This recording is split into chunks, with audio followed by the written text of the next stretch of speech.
Master শেষ পর্বের শিক্ষার্থীরা আসসালামু আলাইকুম। তোমরা কেমন আছো? আশা করি সবাই ভালো এবং নিরাপদে আছো। সবাই বাসায় অবস্থান করছো এবং পড়াশোনা চালিয়ে যাচ্ছ। ঢাকা কলেজের ভূগোল ও পরিবেশ বিভাগের অনলাইন ক্লাসে তোমাদের স্বাগত। আমি তাহমিনা আক্তার, সহকারী অধ্যাপক, ভূগোল ও পরিবেশ বিভাগ, ঢাকা কলেজ, ঢাকা। আজ আমি তোমাদের পড়াবো পল্লী উন্নয়ন রুরাল ডেভেলপমেন্ট কোর্সটি, কোর্স কোড GE/TH5002। আজ আমার পড়ানোর টপিক হচ্ছে ব্রাক মডেল। শুরুতে জেনে নেই আজ আমি তোমাদের কি কি বিষয় পড়াবো। আজ আমি পড়াবো ব্রাক কি, ব্রাকের ইতিহাস, ব্রাকের উদ্দেশ্য, শিক্ষা, জনস্বাস্থ্য, ত্রাণ, যে দেশসমূহে ব্রাকের কার্যক্রম আছে, নাইকি ফাউন্ডেশনের সাথে অংশীদারিত্ব, ব্রাকের দাতা সংস্থা, অর্থনৈতিক উন্নয়ন, সম্ভাবনা ও পুরস্কার। তাহলে ক্লাস শুরু করা যাক। ব্রাক কি বা ব্রাক সম্পর্কে একটু আমরা জেনে নিই। ব্রাক একটি আন্তর্জাতিক দাতব্য সংস্থা। এটি বিশ্বের অন্যতম উন্নয়নমূলক সংস্থা। বাংলাদেশের স্বাধীনতার পর 1972 সালে স্যার ফজলে হাসান আবেদ এই সংস্থাটি প্রতিষ্ঠা করেন। বাংলাদেশের 64 জেলা সহ এশিয়া, আফ্রিকা এবং আমেরিকার 13টি দেশে এটির কার্যক্রম রয়েছে। ব্রাকের দাবি অনুযায়ী বর্তমানে তাদের প্রতিষ্ঠানে প্রায় 1 লক্ষ এর মতো কর্মী কাজ করে থাকেন, তবে এদের মধ্যে 70% কর্মী হচ্ছে নারী।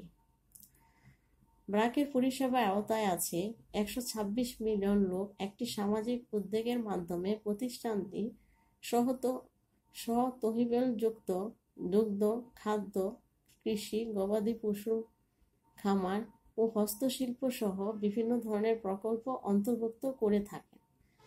বর্তমানে বিশ্বে প্রায় 14টি দেশে এই প্রতিষ্ঠানটির কার্যক্রম রয়েছে। 1972 সালের ফেব্রুয়ারি মাসে স্বাধীন বাংলাদেশের দরিদ্র, অসহায়, সব হারানো মানুষের ত্রাণ ও পুনর্বাসন করবে বাংলাদেশ রিহাবিলিটেশন অ্যাসিস্ট্যান্স কমিটি বা সংক্ষেপে ব্রাক প্রতিষ্ঠা করেন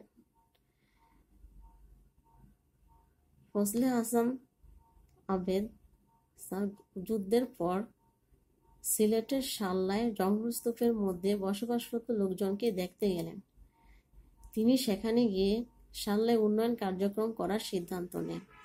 1973 সালে সাময়িক ত্রাণ কার্যক্রমের গণ্ডি পেরিয়ে ব্রাক যখন উন্নয়ন সংস্থা হিসেবে কাজ শুরু করে, তখন ব্রাকের শব্দ সংক্ষেপটির যে ব্যাখ্যা গ্রহণ করা হয় সেটি হলো বাংলাদেশের রুরাল অ্যাডভান্সমেন্ট কমিটি।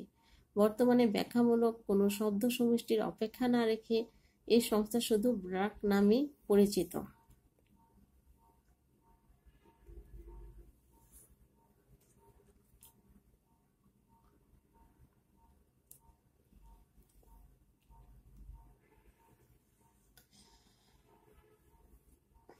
তোমরা এখানে একটি চার্ট দেখতে পাচ্ছ। এখানে ব্রাকের প্রতিষ্ঠাতা স্যার ফজলে হাসান আবেদ এর জীবন বৃত্তান্ত সম্পর্কে একটু তুলে ধরা হলো। জন্ম 27 এপ্রিল 1936, বানিয়াচং, সিলেট। মৃত্যু 20 ডিসেম্বর 2019, বয়স 83 বছর বয়সে উনি ইন্তেকাল করেছেন। জাতীয়তা বাংলাদেশী, শিক্ষা নৌ স্থাপত্য, শিক্ষায়ন ঢাকা কলেজ, গ্লাসগো বিশ্ববিদ্যালয়, পেশা চেম্বার এমরিটাস ব্রাক, আর পরিচিত কারণ ব্র্যাকের প্রতিষ্ঠাতা ও চেয়ারম্যান হিসাবে। এখন আমি তোমাদের ব্রাকের ইতিহাস সম্পর্কে একটু ধারণা দিয়ে নিই। বর্তমান সময়ে ব্রাক প্রতিষ্ঠানটি পূর্বে পরিচিত ছিল বাংলাদেশ রিহ্যাবিলিটেশন অ্যাসিস্ট্যান্স কমিটি নামে। মূলত এটি গঠিত হয়েছিল বাংলাদেশের স্বাধীনতা যুদ্ধের সময়কাল শরণার্থীদের দেশে ফিরিয়ে আনার সহায়তার জন্য। ফজলে হাসান আবেদ তখন সুনামগঞ্জ জেলার শার্লা উপজেলায় ছোট আকারের ত্রাণ ও পুনর্বাসন প্রকল্প হিসাবে কাজ শুরু করেন। এই ত্রাণ প্রচেষ্টার অংশ হিসাবে যুদ্ধের সময় ধ্বংস কবলিত হওয়ায় মোট 14,000 ঘরবাড়ি পুনর্নির্মিত করা হয়েছিল। এর পাশাপাশি কয়েক শত মাছধরা নৌকাও পুনর্নির্মিত করা হয়েছিল। ব্র্যাকের দাবি অনুযায়ী মাত্র 9 মাসের মধ্যে এই উন্নয়নমূলক কাজগুলো করা হয়েছিল। এছাড়াও তখন বিভিন্ন প্রয়োজনীয় সেবা প্রদান সহ চিকিৎসা কেন্দ্র খোলা হয়েছিল।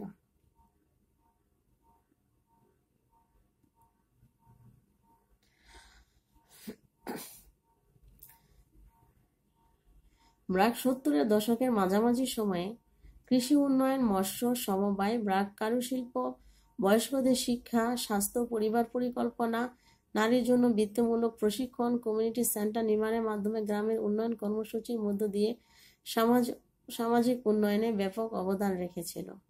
প্রথমে প্রতিষ্ঠানটির কার্যক্রম মূল্যায়ন ও নির্দেশনা নির্ধারণের জন্য একটি গবেষণা ও মূল্যায়ন বিভাগ রেক প্রতিষ্ঠা করেন। এছাড়া 1977 সালে ভূমিহীন, গরিব কৃষক, কারিগরি ও দুর্বল নারীদের সহায়তা করার জন্য গ্রাম সংগঠন তৈরি করা হয়েছিল। এরপর একই বছর আবার ব্র্যাক কার্যক্রমের অর্থায়নের জন্য একটি বাণিজ্যিক অর্থ ভাণ্ডার স্থাপন করেছিল, যা পরবর্তী বছর আড়ং নামে প্রতিষ্ঠিত হয়।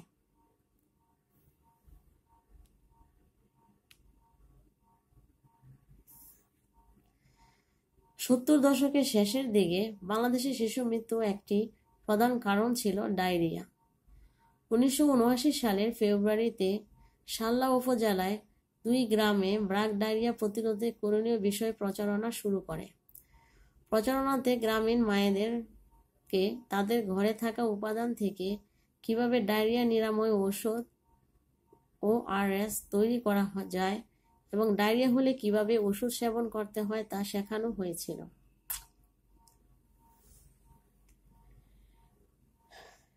এই প্রচার করা হয়েছিল পোস্টার, রেডিও, টিভির মাধ্যমে। প্রায় 10 বছরে এই কর্মসূচিতে চট্টগ্রাম পার্বত্য অঞ্চল বেসামরিক অস্থিরতার কারণে কাজ করতে অনিরাপদ ছিল। এ ব্যতীত বাংলাদেশের প্রতিটি অংশে প্রায় 75,000 গ্রামে এই কর্মসূচি পরিচালিত হয়। ফলে বর্তমানে মায়েদের বেশিরভাগই এখন নিরাপদ ও কার্যকর ORS তৈরি করতে পারে।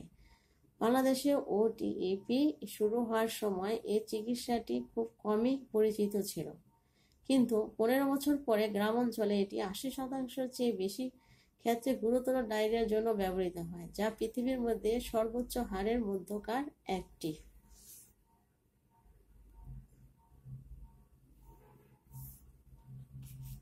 চিত্রে দেখতে পাচ্ছ কিভাবে স্যালাইন তৈরি করা হয়।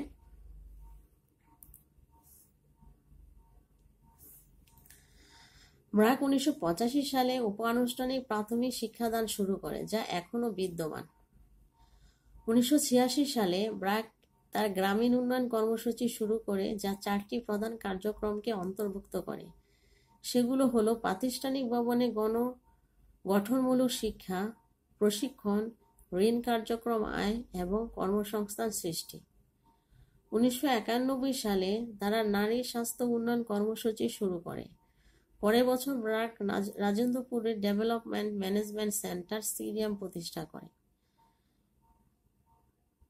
1996 সালে ব্র্যাকে সামাজিক উন্নয়ন, মানবাধিকার ও আইনি সেবা কার্যক্রম চালু করে।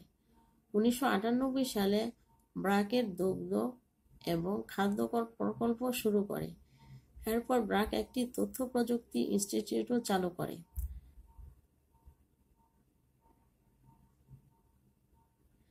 2001 সালে ব্র্যাক একটি বিশ্ববিদ্যালয় প্রতিষ্ঠা করে, যার নাম ব্র্যাক বিশ্ববিদ্যালয়।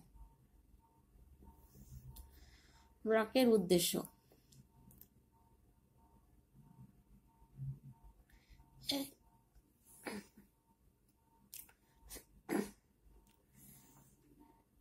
কৃষি উন্নয়ন, মৎস্য সমবায়, গ্রামীণ কারুশিল্প, বয়স্কদের শিক্ষা, স্বাস্থ্য ও পরিবার পরিকল্পনা, নারীর জন্য বৃত্তিমূলক প্রশিক্ষণ এবং কমিউনিটি সেন্টার নির্মাণের মাধ্যমে গ্রামের উন্নয়ন কর্মসূচি গ্রহণ করা।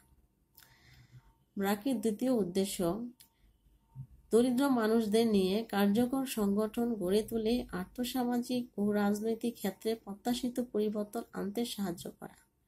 3. সহজ শর্তে ঋণ বিতরণ করে গ্রামের দরিদ্রদের কর্মসংস্থান ও উপার্জনের সুযোগ সৃষ্টি করা। 4. গ্রাম্য সমাজ থেকে নিরক্ষরতা দূর করার ব্যবস্থা গ্রহণ। 5. গ্রামবাসীদের মধ্যে স্বাস্থ্য সচেতনতা সৃষ্টির জন্য প্রযোজন, স্বাস্থ্য ও স্বাস্থ্যবিধি প্রচার। 6. কার্যক্রমের সার্বিক মূল্যায়নের জন্য গবেষণা কার্যক্রম পরিচালনা করা। 7. দরিদ্র মানুষের স্বনির্ভরতা অর্জনে সহায়তা করা। তাহলে আমরা এখানে 7টি উদ্দেশ্য সম্পর্কে জানতে পারলাম। এই 7টি উদ্দেশ্যকে সামনে রেখে ব্র্যাক তার কার্যক্রম চালিয়ে যাচ্ছে।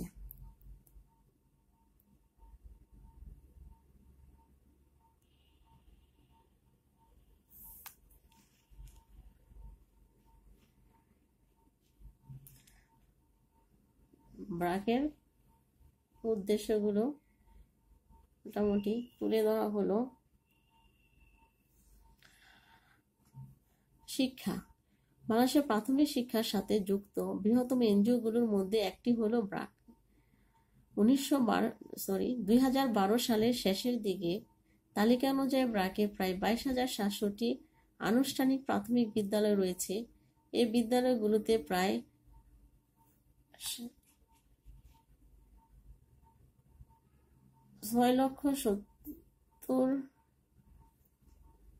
67,000 শিশু পড়াশোনা করে। এই বিদ্যালয়গুলোতে প্রায় 67 লক্ষ শিশু পড়ালেখা করে। এই বিদ্যালয়গুলির দেশের সব এনজিও প্রাথমিক বিদ্যালয়গুলির 3/4। ব্র্যাকের শিক্ষা কর্মসূচি বিশেষ করে দরিদ্র, গ্রামীণ, ক্ষতিগ্রস্ত শিশুদের এবং শিক্ষা হতে বাইরে থাকা ব্যক্তিদেরকে আনুষ্ঠানিকভাবে প্রাথমিক শিক্ষা দেয়।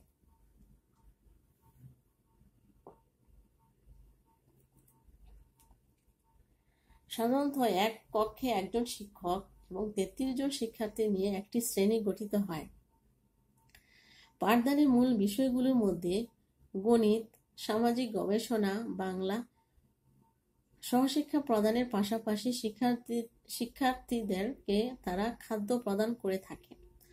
পড়ালেখা কার্যক্রমের উপর ভিত্তি করে তারা শিক্ষার্থীদেরকে আংশিক বৃত্তি প্রদান করে থাকে। শিক্ষার ক্ষেত্রে বাংলাদেশে পুরুষের চেয়ে মহিলার উপস্থিতি কম হয় তারা তাদের স্কুলগুলোতে নারী শিক্ষার উন্নয়নে কাজ করে থাকে, যার ফলে 60% নারী তাদের বিদ্যালয়ে পড়াশোনা করে।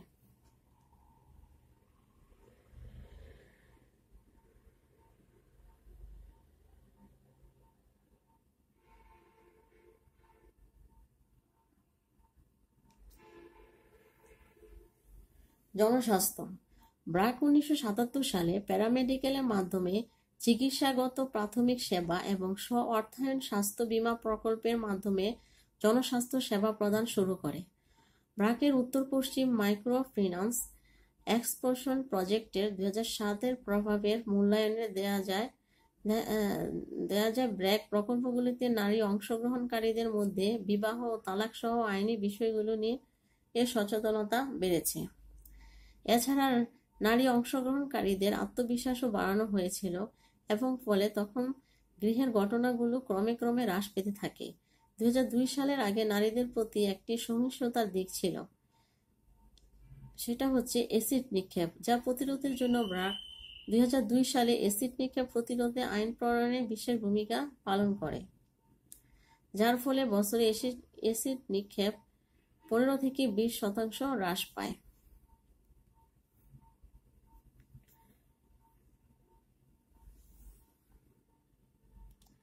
ত্রাণ।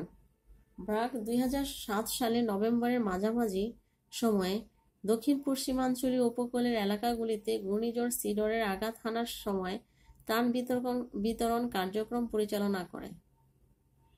ব্র্যাক 9 লক্ষ লোকের জন্য খাদ্য, পোশাক সহ জরুরি ত্রাণ সামগ্রী বিতরণ করে এবং 60,000-এর বেশি লোককে চিকিৎসা সেবা প্রদান করে।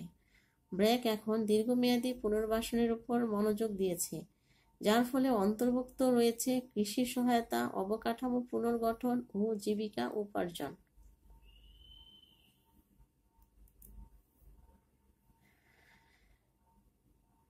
এখন আমরা একটু দেখে নিই যে দেশসমূহে ব্র্যাকের কার্যক্রম আছে সে দেশগুলো সম্পর্কে। এশিয়ার মধ্যে বাংলাদেশ, আফগানিস্তান, শ্রীলঙ্কা, ফিলিপাইন, নেপাল, মায়ানমার। বাংলাদেশ, আফগানিস্তান, শ্রীলঙ্কা, পাকিস্তান দেওয়া হয়েছে এখানে। আফ্রিকার মধ্যে উগান্ডা, তানজানিয়া, দক্ষিণ সুদান, লাইবেরিয়া, সিয়েরা-লিওন। ক্যারিবীয়তে হাইতি। ব্র্যাক হাইতি, সুদান ও ইন্দোনেশিয়া সংস্থাগুলোকে প্রযুক্তিগত সহায়তা প্রদান করে থাকে। যুক্তরাজ্য ও মার্কিন যুক্তরাষ্ট্রতে ব্র্যাকের অনুমোদিত সংস্থা রয়েছে। তাহলে আমরা যে দেশগুলোতে ব্র্যাকের কার্যক্রম রয়েছে সেগুলো সম্পর্কে জানতে পারলাম। নাইকি ফাউন্ডেশনের সাথে অংশীদারিত্ব। উগান্ডা ও তানজানিয়ার তরুণীদের কাছে ব্র্যাক পৌঁছানোর জন্য নাইকি ফাউন্ডেশনের সাথে অংশীদারিত্ব করে নাইকি গার্লস ইফেক্ট প্রচারণা একটি নতুন কর্মসূচি চালু করে।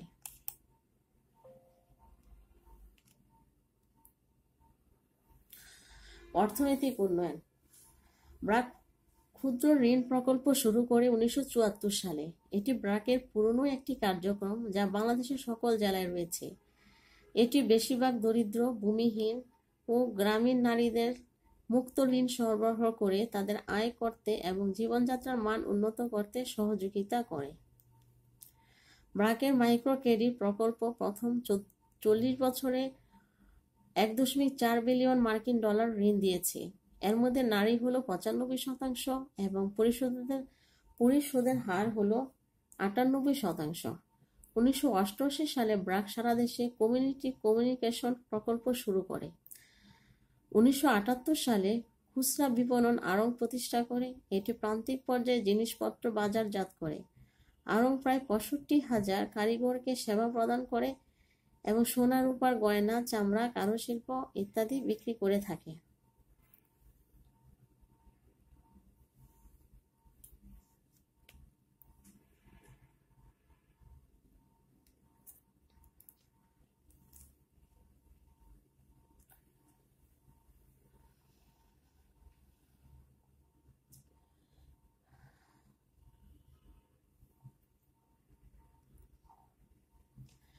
ব্র্যাকের দাতা সংস্থা। আন্তর্জাতিক সহযোগিতার জন্য 2006 সালে ব্র্যাকের সাধারণ পরিচালকবর্গ এবং নেদারল্যান্ডস সরকার নেদারল্যান্ড রাজ্যের দূতাবাসের কাছ থেকে অনুদান পেয়েছিল। 2011 সালে বিল এবং মেলিন্ডা গেটস ফাউন্ডেশন ব্র্যাকের দাতাদের তালিকাতে যুক্ত করে। 2012 সালে আন্তর্জাতিক উন্নয়ন অধিদপ্তর যুক্তরাজ্য সরকারের পররাষ্ট্র বিষয়ক ও বাণিজ্য বিভাগের ডিএফটি এবং অস্ট্রেলীয় সরকার এসপিএ কৌশলগত অংশীদারিত্বের ব্যবস্থার অধীনে ব্র্যাকের দাতাদের তালিকাতে যুক্ত করেন।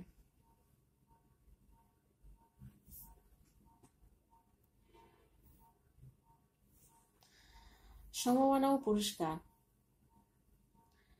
ব্র্যাক কিছু পুরস্কার পেয়েছে, সেগুলোকে এখন বলা হবে।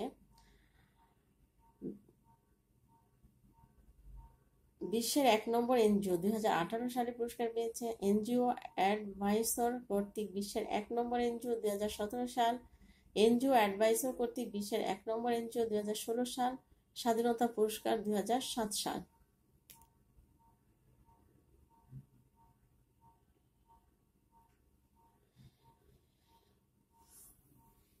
ব্র্যাক সম্পর্কে একটু তথ্য তোমাদের দিয়ে নেই। প্রতিষ্ঠাকাল 1972। প্রতিষ্ঠাতা ফজলে হাসান আবেদ। ধরন অলাভজনক। অবস্থান ঢাকা, বাংলাদেশ। এলাকাগত সেবা দক্ষিণ এশিয়া। দক্ষিণ এশিয়া ছাড়াও আরো দেশ রয়েছে। আয় টাকা 6,053.7 কোটি, ইউএস ডলার 720 মিলিয়ন 2016। কর্মী সংখ্যা 97,742 2016। ওয়েবসাইট ব্র্যাক নেক। আশা করি তোমরা ব্রাক সম্পর্কে কিছুটা হলেও ধারণা পেয়েছো। আজকে এই পর্যন্ত থাকো। আজ শুধু ব্রাক সম্পর্কে ধারণা দেওয়া হয়েছে। আমার ব্রাকের উপরে আরেকটি ক্লাস হবে। সেই ক্লাসে আমি ব্রাকের বিভিন্ন কর্মসূচি, কী কী কর্মসূচি গ্রহণ করেছে এবং ব্রাকের অন্যান্য যে প্রতিষ্ঠান রয়েছে সেগুলো সম্পর্কে তোমাদের আলোচনা করব। আজকে এই পর্যন্ত থাকো।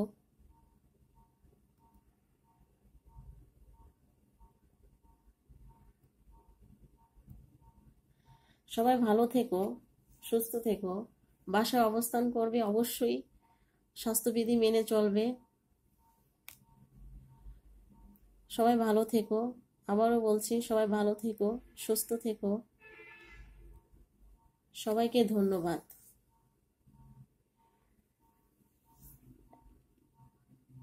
ভালো থেকো, সুস্থ থেকো। আল্লাহ হাফেজ।